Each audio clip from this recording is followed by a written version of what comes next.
Just as a quick introduction, my name is Nick. I'm the technical director of a company called RDS. We are pretty much I won't say new, but we're taking over a lot of Ireland's, the resellership of Bluebeam across Southland and over the Republic and North Ireland. Over the last few years, a lot of the guys have been using Bluebeam, but there's never been really support around it. So we have our offices stretch from the southern point of Africa to the Middle East and here into obviously Ireland, where we support, we sell Bluebeam, and then our partner company BIM Games does a lot of the technical support for a lot of the software vendors, helping them on a high level and that type of thing. So that's where it comes in, and Bluebeam approached us and said, look, our clients haven't had really good support in Ireland over the last couple of years, and they don't know about new releases or new functionalities. Can you guys step in and just help us out a little bit and take over? And that's why I'm standing here with a South African accent in front of all of you guys. So Grant, that's sitting in front here, he heads up our Ireland office. In conjunction with Tableau, we've got a lot of stuff happening with development on customization on the software and all of that type of stuff. So I'm not going to spend too much time hustling around it. Is there anybody that uses Bluebeam at the moment? Okay, we've got one guy. Yeah, that's right. There'll be more. All right, so all new clients. Okay, so I've got to impress you. So Nick, from a timing point of view, yep. 15 minutes and 5 minutes of quick Q&A. Good. So we're going to quickly jump into this. Just want to see why it's not switching over. Yeah.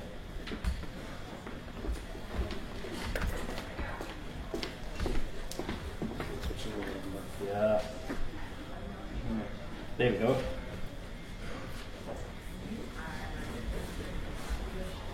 I'm going to skip the video, it's just a video, so I'm going to quickly jump in. So just to give everybody new a quick overview of Bluebeam. Currently being used worldwide, 94% of contractors, 86% of design firms, and specialist contractors, 78% is using it worldwide. So it's very widely used across the globe, in the States, and now coming into Europe quite excessively. We deal with it, probably everybody that we deal with in the Middle East uses it on a document level, and then moving down into Africa and Southern Africa. So this is an interesting figure. We're looking at 1.3 million AEC professionals worldwide. Now that's daily usage on an average, which when you look at design software, when you look at awesome platforms like your BIM 360, those type of platforms, you'll see that the figures greatly change when the guys are collaborating in a three-dimensional environment.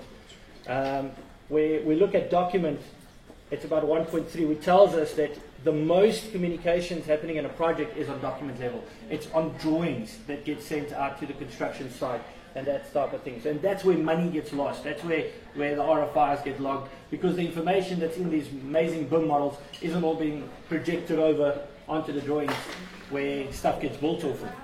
So that's a really, really good figure there to say that it's being used. So it is a trusted collaboration platform.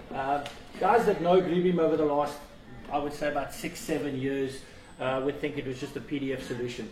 As an initial product that came out, it was a PDF-based markup tool. But over the years, it's now grown into a document common data environment, which is quite a big achievement for the guys. So what it is, it's a PDF. All right, why a PDF? Because it's a neutral file format. Hands up whoever had 3 days training to learn how to make a PDF or even create a PDF. You just know it's familiar. It's something that really, really resonates with a lot of the guys, and it fits in perfectly with most workflows from the design team. I always tell the guys, Bluebeam's not there to replace any software, specifically not the design software. It's there to complement it, and that's why it's priced the way it is. It's supposed to complete the gaps that other software cannot get to or fill. So where do we use it? We actually have guys using it at pre-design stages, which we don't really want them to use it, because we want them to start using the Revits and the design engineering tools that's there, and then we're moving over to the design review process. That is where documentation gets discussed most of the time. We've got your quantity takeoff. So any QSs here, amazing software for QSs, simplified way of working, the tools that you build, the tool sets that you build, linking it to an Excel template that you've got and just extracting that information out very. We're talking about at 85% saving time for doing quantity takeoffs using Bluebeam Review. All right. The first time we got introduced to it, we were like also, there was a lot of stats, there was like 85, 90% of stats that came through, and we're like, that can't be, until we tested it ourselves. On a snagging point of view, right here, the punch processing, you get about a 90% hit rate on your first back check, which is pretty impressive, how it documents and creates these snag lists for you automatically out of the process. So, about Bluebeam, when we look at it, the company was established as a Pasadena-based company, but obviously RDS is a reseller for it. So our goal basically is we stretch over 15 countries worldwide at the moment with our partner BIM Games, like I mentioned, from South Africa into Africa, Ghana, Kenya, Mauritius, the Middle East, Dubai, those places. So our main goal is, from a software perspective on Bluebeam, is taking over pretty much everything. We've got the biggest team of specialists around Bluebeam Review, which knows the software inside out. They know BIM inside out. It's all either engineering professionals or architects or structural engineers, mechanical engineers that actually implement these types of software in the offices with our clients. You know, it's not someone that just knows software. They actually know the industries and the different BIM implementation strategies around the globe in various countries. So our partners, just to get our partners highlighted as well, that we work with, and I don't know why that's not jumping over. Here we go. Right, so that is our technical partners. The Pacer, all of our equipment, electrical equipment, touchpads, and that is provided by Pacer, UK-based. So please have a chat to James there. He'll tell you a bit more about the technology that they do and those type of things. BIM Games, as I mentioned, is our technology partner. They support the software vendors, as I mentioned, in terms of high-end implementation, and that they're also a BRE academic partner for the guys to do BIM training, certification, and that type of stuff. So that's why we partnered with them. Just a bit more on the services that we provide together is, in a nutshell, there's so much more, but obviously we don't really have a lot of time on it, is the design software training and implementation. One of the biggest things that we've now come to realize is the VR, or the augmented reality side, where we take these amazing BIM models and bringing it into a VR environment or a three-dimensional environment. Anybody know blockchain is? Bitcoin, that's it, yeah. So we're busy with blockchain and smart contract developments for the construction industry. Okay, that's worldwide. We do the programmable smart contracts and those type of things already, setting it up for the client, setting it up for contractors around that token system. You guys can join us there at Stand 1 and have a chat to Dane that actually flags that division up for us on the blockchain and smart contract development. And then customized and app software development. We build our own customized software as well, using Bluebeam, for instance, as a base, using Revit or one of those design softwares as a base, and building visual interactions on top of that, using obviously software like Tableau and those type of things to get the metrics out. You know, that I in BIM, we need that information out in a visual way to show people exactly, you know, what are we actually building, and get the metrics out correctly out of that. So for a quick, I'm going to actually run a quick demo if time allows. I'm just going to jump back to resume the slideshow.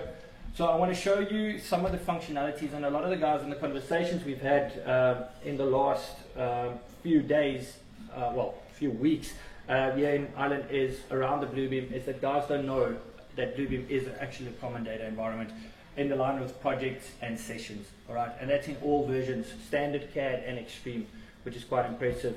Further, we're going to go down markup functionality. I'm going to touch briefly on it. Document comparison, batch linking, and batch slip sheeting, how we manage revisions in a digital environment, how we link sets of drawings that we have. You know, if you've got 1,000 drawings, how do you navigate through 1,000 pages? You know, if you go to section 2 for me, we're going to go like, what? Well, how do I get to section 2? You know, the old hanger is gone. You don't want to go and page through sheets and sheets and sheets of paper. So there must be a way of hyperlinking this information together to quickly access other details or installation certificates or information like that. So I'm going to kill the PowerPoint there because it's not about being a PowerPoint. So what I'm going to do, I'm going to quickly sign into Studio. This is free, so you can access it if you even don't have a Bluebeam license for guys on site. So if you own Bluebeam, your contractor or anybody you work with can download the free version, create a Studio account, and they can access your sessions without your having any limitation. Alright, so the moment they connect into your live session, it's like they get a full version of Review.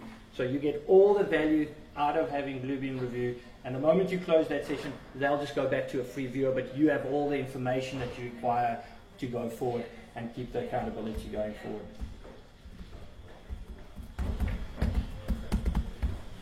It is an 8-letter password, 1 lowercase, 1 uppercase, 1 special character. You know those. Let me just see if I get a mouse here.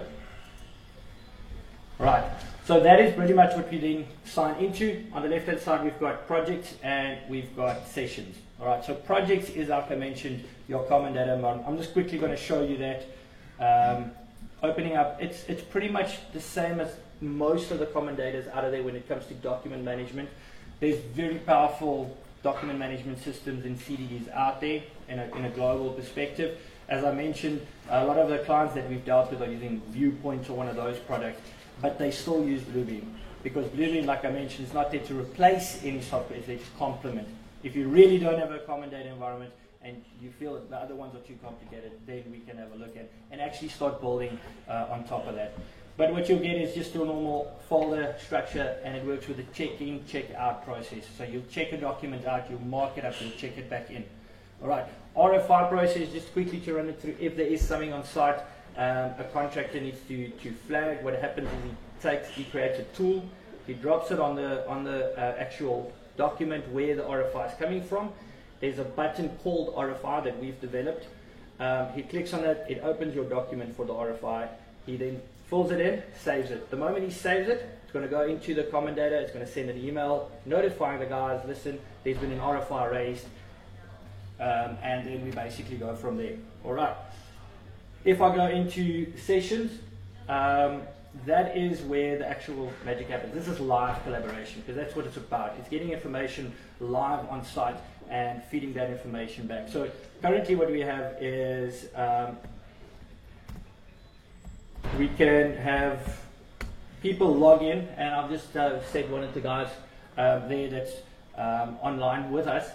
I can open up a drawing, and what's going to happen is I can navigate around there. So what happens is I can mark this drawing up or add comments to this using my tool chest here on the side. And if I just jump a profile quickly to my review advanced, just to get a few different tools, you'll see there, this is default. You set up your own tools how you want it. And that, so I can come and add information onto the drawing, and you can go information there. So that's the basics of the marking up functionality, and you'll see it logs it here. So as the guys log in on the session, what will happen, you can see there's Dane is actually in here, and I've just edited so they can start adding comments onto this drawing. I can also right click on it and just say follow attendee, because you know, if you've got a lot of guys in the session, what's going to happen is, you know, go to grid line A and grid line 1, you know, everybody's going to follow around. So if you say follow attendee, what's going to happen is you will follow around what they basically see. Alright, so it makes life a little bit easier. It's got the capabilities of accommodating 500 people in one session. Okay, not that you ever want to be in a coordination meeting with 500 people. Alright, because good luck with that. We're going for a Guinness Book of Records actually at an event. We're going to say everybody log in, and let's see if we can get it. But that's basically what it comes to. So after this session, we extract all the information out of this session, and we have all the markups that we need and information that we need from the various consultants around it. Quickly jumping just out of this into the import comment set. I'll have a master plan. Instead of getting and copying markups over, I can import markups very, very quickly from various PDF documentation. Now, keeping in mind, we're not going out of any file format here. We're staying in PDF. All right. This includes markups that was done in Adobe or any of that. It will work exactly the same. If I get, I'm going to take all three of those, architect, coordinator, contractor, and engineer, and if I go OK, you'll notice I've just imported all of that in one single document. So now from here, I can generate a report.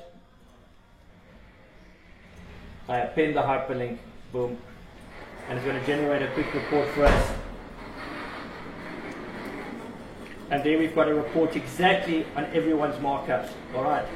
There we've got markups containing to that guy. If we scroll down, and that's how we can set it up. We can also set it up to be discipline driven or whatever, just to make sure that we understand. But the nice thing is, you can see label the ice maker. You know, if I click on that, it's going to take me exactly to where that comment was made. I'm going to catch the comments in a minute. Another thing on that hyperlink functionality is if we have a drawing. Let's go one back. Right, so this is a drawing set. All I require is a drawing register. All right, now out of a drawing register, can you guys tell me what has been issued and what not? No one will know unless you go and actually have a look at what is in this set. Now there's 32 pages in this set. So see it in a conventional way, a hanger with all the drawings hanging there. Now the biggest project we have at actually the airport of Dubai, we're sitting over 2,000 drawings in some of these instances. To plot that is impossible. All right, so we use Bluebeam to do the following. If I go link, new, I'm just adding this document. Now you can have it in a single drawing, or you can actually have it as a separate drawing in separate individual PDFs. It'll still find the information. I'm going to select a region on the page here, and I'm going to basically tell it, look for that for me. Now I can build a sequence. I can say, look here, then look there, then look there. If I need to sequence my number system, it's going to generate quickly for us just running through all the sets, all 32 drawings, and tying the drawing number up to what there is. And there we go. I'm going to then just say generate. It's going to generate the documents for us. There you go. So sheet number versus the drawing number that I've chosen. Just confirm that my link options are there, and I'm going to run and see how quickly that builds it. The fastest we've done it is over 2,000 pages, and it just came in over about 60, just under a minute. We built over, it was thousands of hyperlinks in those drawings. So it's picked up 66 hyperlinks. So now if I go to that drawing register, remember, what's been issued, what's not. So immediately I can see, hey, hang on, you've given me this, but there's drawings missing out of this set. All right, so now you immediately see what's there. I can go to one of the links because it's live, click on it, and it's going to take me to that drawing. So now I'm navigating through a digital platform very quickly. There's your section. Go to the section. It's got the information that you require. Notes.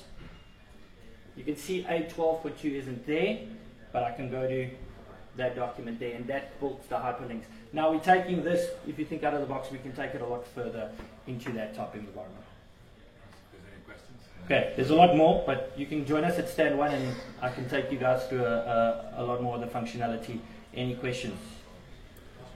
Yeah, two. Just so I understand, is one person at a time does the markups, or no? So if we're sitting in the session, it's live. There can be multiple people in the same session marking up at the same time. That basically you can add a markup, I can add a markup at the same time. When we're in a project environment, it's a checkout, do markup, check it back in. Okay, so there's different workflows for different ways of dealing with the documentation. Just can you see his markup? Yep. At the same time? So Yep. It's real time. I actually wish Dane can do a more quick markup here. Then you'll actually see that at the same time that there will be a, well, there's actually, there we go, Dane is actually logged in now. So there might be a markup that's going to come through. He's added a seal. There we go. That actually wasn't there previously. So he was busy marking up, and you immediately see the information coming through. And that's what's powerful behind the sessions, because it's real time. And you can leave a session open for a certain period of time. So you can tell it when it needs to expire. So if you need information at a certain date, you can tell it expire on next week Thursday by 5 o'clock. If the information's in there, the accountability is there. You know, so it becomes a complete cycle to track exactly what's happening. Just going back to the reporting there, does that actually, can you do that for multiple documents at the same time? Yep. So you can do it through a set, basically. You can run the same with the slip sheeting. So there's a number of if you come to the stand, I'll show you what slip sheeting does. It looks at the drawing set, it looks at the new revision set, and what it does, it puts the new revision in front of the old revision, and it supersedes the previous revision for us, basically, on that end. And you can then track that through the process. And there's a workflow that we've developed with the Autodesk guys in the BIM 360 model environment, where they link that back into their common data environment to complement that Autodesk workflow quite closely. So it's working really, really well on that. Yep. Just press out. See how smart it is. Could you say produce a door schedule from metadata? Yeah, if you have the image, yeah, you can pretty much do that. What it'll do, which is a really nice feature, which I can quickly, I just want to open up this, might be this one, yeah. So from a counting point of view, just to tie in what you can do there, is it's the only software that allows us to do an actual visual search.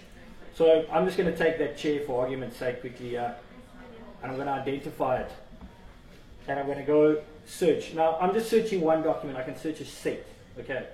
Now, from a QS point of view, or just double back checking to make sure you've got. We had an incident with sprinkler heads in an 8-story building where the guys, at the end, we figured out that, or found out that the guys weren't using the Revit families, they were using the symbols, and it never scheduled, and they were short.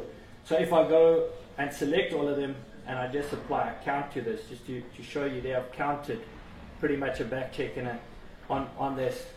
So I'm just going to jump profile quickly to my quantity takeoff. You'll see then there's 28 of these chairs that's now in this PDF document. So just to back check quickly, we don't recommend, design software can do that, but this is just back checking and making sure that happens. It's very good, Nick. Thank you very much.